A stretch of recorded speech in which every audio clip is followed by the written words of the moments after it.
Madeline was diagnosed at 2.5 years old. Seeing Madeline be diagnosed was hard because it just brought back everything that I had to learn from the very beginning. Knowing that she would be a step ahead with the technology that's available today is what made it a little easier for me to deal with. Quinn got diagnosed in February of 2019.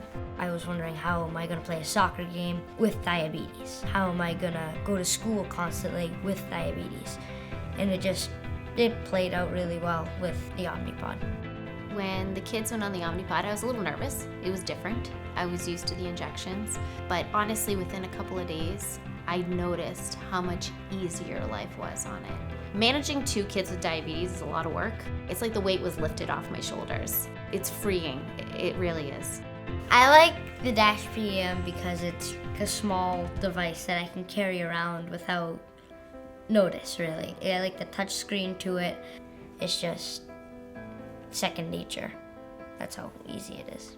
I find the display and view apps really helpful, especially when I'm at work and I can keep an eye on my kids and see how much insulin they have on board, what the last time they got a dose of insulin, and I also follow their blood sugar so that if I do need to reach out to the nurse or any other caregiver when I'm not there, I have more information.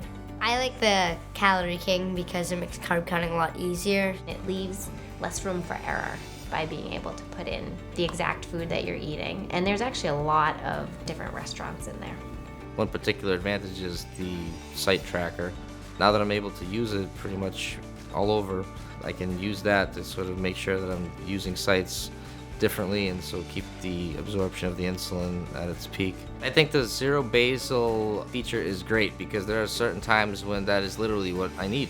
And it's a lot easier to do that as an option rather than having to turn a pump off and then also having to remember to turn it back on.